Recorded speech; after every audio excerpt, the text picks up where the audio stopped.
माता च पिता त्वमेव त्वमेव बन्धुः सखा त्वमेव त्वमेव विद्या द्रविडं त्वमेव त्वमेव सर्वं मम देव देव। ओम श्री परमात्मने नमः। अथ चतुर्दशोऽध्याय 14वां अध्याय। श्री भगवान वाच परम भूय प्रवक्ष्यामि ज्ञानां ज्ञानमुत्तमं यज्ञात्वा मुनयः सर्वे परां सिद्धिमितो गता। श्री भगवान बोले, संपूर्ण ज्ञानों में उत्तम और श्रेष्ठ ज्ञान को मैं फिर कहूँगा, जिसको जानकर सब के सब मुनि लोग इस संसार से मुक्त होकर परम सिद्धि को प्राप्त हो गए हैं। व्याख्या। क्षेत्र क्षेत्रज्ञ के विभाग का ज्ञान संपूर्ण लौकिक परमार्थिक ज्ञानों से उत्तम तथा सर्वोत्कृष्ट है। यह ज्ञान परमात्मा तत्व की प्राप्ति का निश्चित उपाय है। इसलिए इस ज्ञान को प्राप्त करने वाले सबके सब साधक परमात्मा तत्व को प्राप्त हो जाते, अर्थात मुक्त हो जाते हैं। मुक्त होने पर क्रिया, परिश्रम तथा पदार्थ, पराश्रय का अत्यंत अभाव हो जाता है और एक चिन्मय सत्ता विश्राम के सिवाय कोई जड़ वस्तु रहती ही नहीं, जो वास्तव में है। इदं ज्ञानमुपाश्रित्य मम साधर्म्यमागता सर्गेऽप्नोपजायन्ते प्रलये न व्यथन्ति च। इस ज्ञान का आश्रय लेकर जो मनुष्य मेरी सधर्मता को प्राप्त हो गए हैं, वे महासर्ग में भी पैदा नहीं होते और महाप्रलय में भी व्यथित नहीं होते। व्याख्या। कारण शरीर के संबंध से निर्विकल्प स्थित होती है और कारण शरीर से संबंध विच्छेद होने पर स्वयं में निर्विकल्प बोध होता है। निर्विकल्प स्थिति तो सविकल्प में बदल सकती है, पर निर्विकल्प बोध सविकल्प में कभी नहीं बदलता। तात्पर्य है कि निर्विकल्प स्थिति में तो परिवर्तन होता है, पर निर्विकल्प बोध में कभी परिवर्तन नहीं होता। वह महासर्ग अथवा महाप्रलय होने पर भी सदा ज्यों का त्यों रहता है। मम यो निर्ब्रह्म तस्मिन् गर्भं ददाम्यहं संभवः सर्वभूतानां ततो भवति भारत। हे भरतवंशोद्भव अर्जुन, मेरी मूल प्रकृति तो उत्पत्ति स्थान है और मैं उसमें बीज रूप गर्भ का स्थापन करता हूँ। उससे संपूर्ण प्राणियों की उत्पत्ति होती है। व्याख्या। जीव जब तक मुक्त नहीं होता तब तक प्रकृति के अंश कारण शरीर से उसका संबंध बना रहता है और वह महाप्रलय में कारण शरीर सहित ही प्रकृति में लीन होता है। जब उस जीव के कर्म परिपक्व होकर फल देने के लिए उन्मुख होते हैं, तब महासर्ग के आदि में भगवान उसका प्रकृति के साथ पुनः विशेष संबंध स्थापित कर देते हैं। सर्योनिषु कौन्तेय मूर्तयः सम्भवन्त्या तासां ब्रह्महद्दो निरहं बीज प्रजापिता। हे कुंती नंदन, संपूर्ण योनियों में प्राणियों के जितने शरीर पैदा होते हैं, मूल प्रकृति तो उन सब की माता है और मैं बीज स्थापन करने वाला पिता हूँ। व्याख्या। 84 लाख योनियां, देवता, पितर, गंधर्व, भूत, प्रेत, पिशाच, स्थावर, जंगम, जलचर, थलचर, नभचर, जरायुज, अंडज, उद्दिज, स्वेदज आज संपूर्ण योनियों के जितने भी मूर्त, अमूर्त, व्यक्त, अव्यक्त शरीर हैं, उन सब में भगवान अपने चेतन अंश रूप बीज को स्थापित करते हैं। इससे सिद्ध होता है कि प्रत्येक प्राणी में स्थित परमात्मा का अंश शरीरों की भिन्नता से ही भिन्न भिन्न प्रतीत होता है। वास्तव में संपूर्ण प्राणियों में एक ही परमात्मा तत्व विद्यमान है। गीता 13:2। सत्वं रजस्तम इति गुणा प्रकृति संभवा निबध्नन्ति महाबाहो देहे देहिनं व्ययम्। हे महाबाहो, प्रकृति से उत्पन्न होने वाले सत्व, रज और तम, ये तीनों गुण अविनाशी देही जीवात्मा को देह में बांध देते हैं। व्याख्या। प्रकृति से उत्पन्न होने के कारण सत्व, रज और तम ये तीनों गुण प्रकृति विभाग में ही है, परंतु प्रकृति के कार्य शरीर से अपना संबंध मान लेने के कारण ये गुण अविनाशी चेतन को नाशवान जड़ शरीर में बांध देते हैं, अर्थात मैं शरीर हूं, शरीर मेरा है, ऐसा देहाभिमान उत्पन्न कर देते हैं। तात्पर्य है कि सभी विकार प्रकृति के संबंध से उत्पन्न होते हैं। चिन्मय सत्ता मात्र स्वरूप में कोई भी विकार नहीं है। असंगो यायम पुरुष, बृहदारक 4:3-15, देहेस्मिन् पुरुष पर, गीता 13:22। विकारों के कारण ही जन्म मरण होता है। वास्तव में गुण जीव को नहीं बांधते, प्रत्युत जीव ही उनका संग करके बंध जाता है। अगर गुण बांधने वाले होते तो गुणों के रहते हुए कोई उनसे छूट सकता ही नहीं, गुणातीत जीवन मुक्त हो सकता ही नहीं। तत्र सत्वं निर्मलत्वात् प्रकाशकमनामयम् सुख संगेन बंधात् ज्ञान संगेन चानघ। हे पाप रहित अर्जुन, उन गुणों में सत्वगुण निर्मल स्वच्छ होने के कारण प्रकाशक और निर्विकार है। वह सुख की आसक्ति से और ज्ञान की आसक्ति से देही को बांधता है। व्याख्या: सात्विक ज्ञान में तो मैं ज्ञानी हूं, यह संग रहता है, पर तत्व ज्ञान सर्वथा असंग है, अर्थात तत्व ज्ञान होने पर मैं ज्ञानी हूं यह संग नहीं रहता। सात्विक ज्ञान में दृष्टा रहता है और अपने में विशेषता का भान होता है, परंतु तत्व ज्ञान में कोई दृष्टा नहीं रहता और अपने में कोई कमी भी नहीं रहती तथा व्यक्तित्व न रहने से विशेषता का भान भी नहीं होता। रजो रागात्मकं विद्धि तृष्णा संग समुद्भवम तन्निबंधाति कौन्तेय कर्म संगेन देहिनम। हे कुंती नंदन, तृष्णा और आसक्ति को पैदा करने वाले रजोगुण को तुम राग स्वरूप समझो। वह कर्मों की आसक्ति से देही जीवात्मा को बांधता है। व्याख्या: रजोगुण राग स्वरूप है, अर्थात किसी वस्तु व्यक्ति आदि में जो प्रियता उत्पन्न होती है वह प्रियता रजोगुण है। रजोगुण कर्मों के संग आसक्ति से मनुष्य को बांधता है, अतः सात्विक कर्म भी संग होने से बांधने वाले हो जाते हैं। यह संग न हो तो कर्म बंधन कारक नहीं होते, इसलिए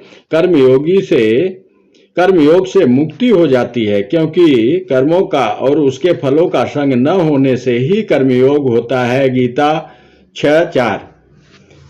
तमस्त्वज्ञानजं विद्धि मोहनम सर्वदेहिनां प्रमादालस्य निन्द्राभिस्तन्निबन्धाति भारत।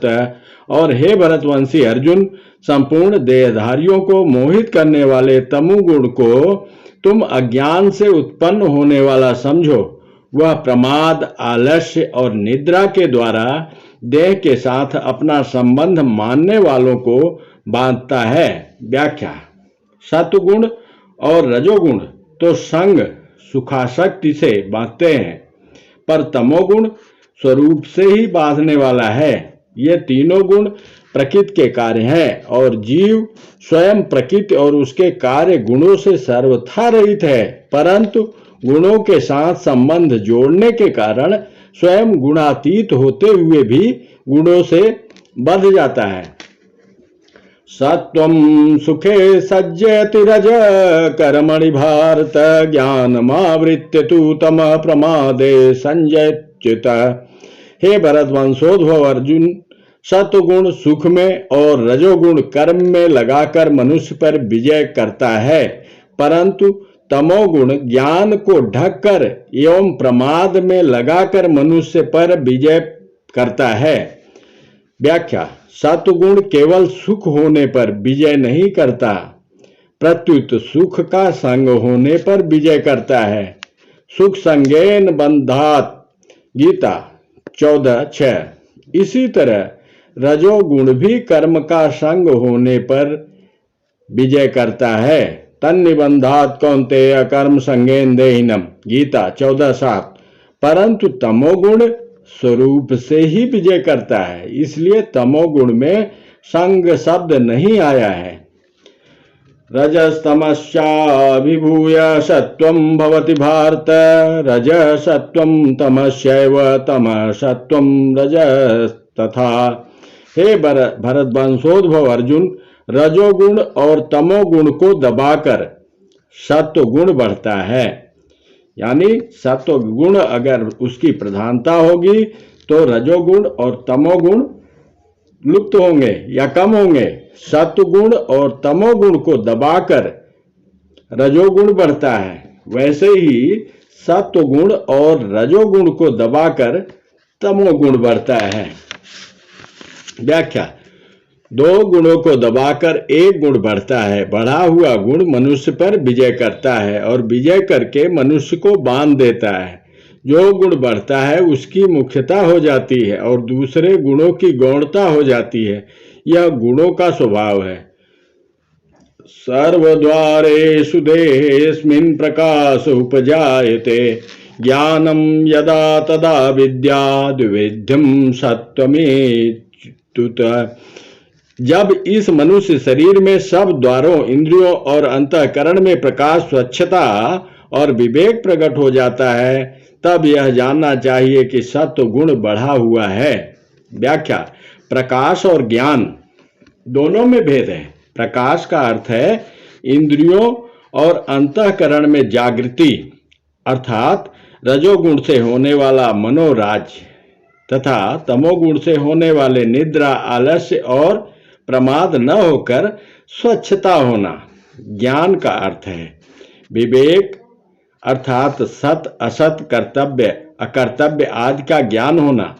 प्रकाश और ज्ञान आने पर साधक उनको अपना गुण मानकर अभिमान न करे, प्रत्युत उनको सतगुण का ही कार्य माने और विशेष रूप से भजन, ध्यान आदि में लग जाए। कारण कि ऐसे समय में किए गए साधन से अधिक लाभ हो सकता है। लोभ प्रवृत्तिरारंभ कर्मणाम समस्पृहा, रजस्येतानि जायन्ते विविधे भरतर्षभ। हे भरतवंश में श्रेष्ठ अर्जुन, रजोगुण के बढ़ने पर लोभ प्रवृत्ति, कर्मों का आरंभ, अशांति और स्पृहा ये वृत्तियां पैदा होती हैं। व्याख्या, जब रजोगुण बढ़ता है तब लोभ, प्रवृत्ति आदि वृत्तियां बढ़ती हैं। अतः ऐसे समय साधक को यह विचार करना चाहिए कि जब अत्यंत ब्रह्मांडों में लेश मात्र भी कोई वस्तु अपनी नहीं है, तब वस्तुएं मिलने बिछुड़ने वाली हैं, फिर अपने लिए क्या चाहिए, ऐसा विचार करके रजोगुण की वृत्तियों का मिटा दे, उसे उदासीन हो जाए। रजोगुण असंगता का विरोधी है। रजोरागात्मकम विद्धि, गीता 14:7। मनुष्य क्रिया और पदार्थ से असंग होने पर ही योगारूढ़ होता है, गीता 6:4। परंतु क्रिया और पदार्थ का संग करने के कारण रजोगुण मनुष्य को योगारूढ़ नहीं होने देता। अप्रकाशो प्रवृत्तिश्च प्रमादो मोहेव च, तमस्येतानि जायन्ते विविधे कुरुनंदन। हे कुरुनंदन, तमोगुण के बढ़ने पर अप्रकाश, अप्रवृत्ति तथा प्रमाद और मोह ये वृत्तियां भी पैदा होती हैं। व्याख्या, भगवान पूर्वोक्त तीनों श्लोकों में क्रमशः सत्वगुण, रजोगुण और तमोगुण की वृद्धि के लक्षणों का वर्णन करके साधक को सावधान करते हैं कि गुणों के साथ अपना संबंध मानने से ही गुणों में होने वाली वृत्तियां उसे अपने में प्रतीत होती हैं। वास्तव में साधक का इन वृत्तियों के साथ किंचित मात्र भी संबंध नहीं है। गुण तथा गुणों की वृत्तियां प्रकृति का कार्य होने से परिवर्तनशील हैं और स्वयं परमात्मा का अंश होने से अपरिवर्तनशील है। परिवर्तनशील के साथ अपरिवर्तनशील का संबंध कैसे हो सकता है? यदा सत्वे प्रविद्धेतु प्रलयं याति देहिभृत, तदोत्तम विदाम लोकान मलात् प्रतिपद्यते। जिस समय सतगुण बढ़ा हो उस समय यह देहधारी मनुष्य मर जाता है तो वह उत्तम वेताओं के निर्मल लोकों में जाता है। व्याख्या, गुणों से उत्पन्न होने वाली वृत्तियां कर्मों की अपेक्षा कमजोर नहीं है। सात्विक वृत्ति भी पूर्ण कर्मों के समान ही श्रेष्ठ है। तात्पर्य यह हुआ कि शास्त्र विधि पुण्य कर्मों में भी भाव का ही महत्व है, पुण्य कर्म का नहीं। पदार्थ, क्रिया, भाव और उद्देश्य चारों उत्तरोत्तर श्रेष्ठ हैं।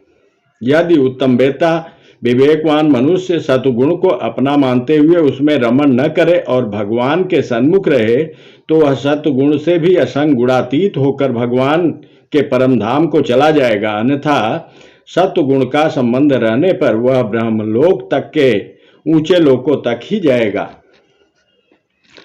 रजसि प्रलयं गत्वा कर्म संगे सुजायते तथा प्ललीनस्तमसि मूढ़योने सुजायते।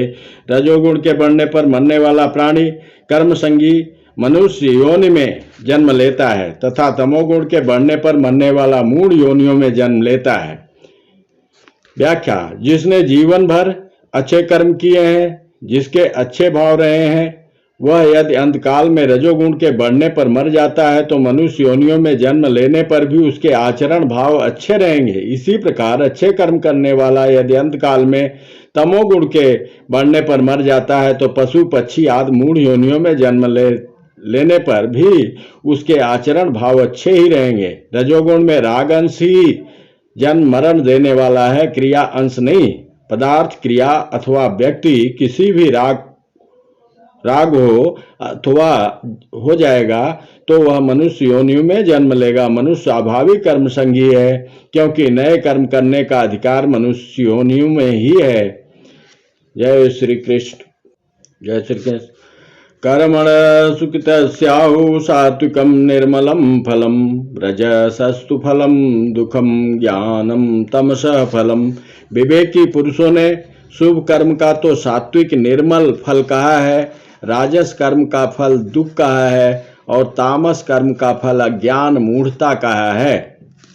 वास्तव में कर्म सात्विक राजस तामस नहीं होते, प्रत्युत कर्ता ही सात्विक राजस तामस होता है। जैसा कर्ता होता है उसके द्वारा वैसे ही कर्म होते हैं, जैसे कर्म होते हैं वैसा ही भाव दृढ़ होता है, जैसा भाव होता है उसके अनुसार ही अंतकालीन चिंतन होता है, अंतकालीन चिंतन के अनुसार ही गति होती है। गीता 8:6। सत्वा सज्जायते ज्ञानम रजसो लोभेव च प्रमादमोह तमसो भवतो ज्ञानमेव च। सत्वगुण से ज्ञान और रजोगुण से लोभ आदि ही उत्पन्न होते हैं, तमोगुण से प्रमाद, मोह एवं अज्ञान भी उत्पन्न होते हैं। व्याख्या: ज्ञान विवेक सत्वगुण से प्रकट होता है और संग न करने पर बढ़ते बढ़ते तत्व ज्ञान में परिणित हो जाता है। परंतु रजोगुण तमोगुण से होने वाले लोभ, प्रमाद, मोह, अज्ञान बढ़ते हैं तो कोई नुकसान बाकी नहीं रहता, कोई दुख बाकी नहीं रहता, कोई मूढ़ योनि बाकी नहीं रहती, कोई नरक बाकी नहीं रहता। ऊर्ध्वं गच्छन्ति सत्वस्था मध्ये तिष्ठन्ति राजसा जघन्य गुण प्रवृत्तिस्था अधो गच्छन्ति तामसा। सत्वगुण में स्थित मनुष्य ऊर्ध्वलोक में जाते हैं, रजोगुण में स्थित मनुष्य मृत्यु लोक में जन्म लेते हैं और निंदनीय तमोगुण की प्रवृत्ति में स्थित तामस मनुष्य अधोगति में जाते हैं। व्याख्या: सात्विक, राजस अथवा तामस मनुष्य की गति तो अंतिम चिंतन के अनुसार होगी, पर सुख दुख का भोग उनके कर्मों के अनुसार ही होगा। उदाहरणार्थ, किसी के कर्म तो अच्छे हैं पर अंतिम चिंतन पशु का हो गया तो अंतिम चिंतन के अनुसार वह पशु बन जाएगा, परंतु उस योनियों में भी उसे कर्मों के अनुसार बहुत सुख आराम मिलेगा। इसी प्रकार किसी के कर्म तो बुरे हैं पर अंतिम चिंतन के अनुसार वह मनुष्य बन गया तो उस मनुष्य योनि में भी उसे कर्मों के अनुसार दुख, शोक, रोग आदि मिलेंगे। आधुनिक वेदांत में आया है कि सत्व गुण से पुण्य तथा रजोगुण से पाप उत्पन्न होता है, किंतु तमोगुण से आयु वृद्धा होती है। परंतु यह बात गीता से विरुद्ध पड़ती है। भगवान यहाँ कहते हैं कि तमोगुण से मनुष्य को अधोगति की प्राप्ति होती है। नान्यं गुणेभ्यः कर्तारं यदा द्रष्टानुपश्यति गुणेभ्यश्च परं वेत्ति मद्भावं सोऽधिगच्छति। जब विवेकी विचार कुशल मनुष्य तीनों गुणों के सिवाय अन्य किसी को करता नहीं देखता और अपने को गुणों से पर अनुभव करता है, तब वह मेरे सत्स्वरूप को प्राप्त हो जाता है। व्याख्या: संपूर्ण क्रियाओं के होने में गुण ही कारण है, अन्य कोई कारण नहीं है। विवेकशील साधक जिससे गुण प्रकाशित होते हैं, उस प्रकाशक में अपनी स्वाभाविक स्थिति का अनुभव करता है, अर्थात अपने को गुणों, क्रियाओं और पदार्थों से असंग अनुभव करता है। गुणों से असंग अनुभव करने पर वह योगारूढ़ हो जाता है। गीता 6:4। योगारूढ़ होने से शांति की प्राप्ति होती है और उस शांति में न अटकने से ब्रह्म की प्राप्ति हो जाती है। गुणानेतान्तित्रिंदेहि देह समुद्भवान् जन्म मृत्यु जरा दुखैर विमुक्तो मृतमश्नुते। देहधारी विवेकी मनुष्य देह को उत्पन्न करने वाले इन तीनों गुणों का अतिक्रमण करके जन्म, मृत्यु और वृद्धावस्था रूप दुखों से रहित हुआ अमरता का अनुभव करता है। व्याख्या: मनुष्य मात्र के भीतर यह भाव रहता है कि मैं बना रहूं, कभी मरूं नहीं। वह अमरता रहना चाहता है, अमर रहना चाहता है। अमरता की इस इच्छा से सिद्ध होता है कि वास्तव में वह अमर है। यदि वह अमर न होता तो उसमें अमरता की इच्छा भी नहीं होती। उदाहरणार्थ, हमें भूख और प्यास लगती है तो इससे सिद्ध होता है कि ऐसी वस्तु अन्न और जल है जिससे भूख और प्यास मिट जाती है। यदि अन्न जल न होते तो भूख प्यास भी नहीं लगती। अतः अमरता स्वतः सिद्ध है। गीता 8:19।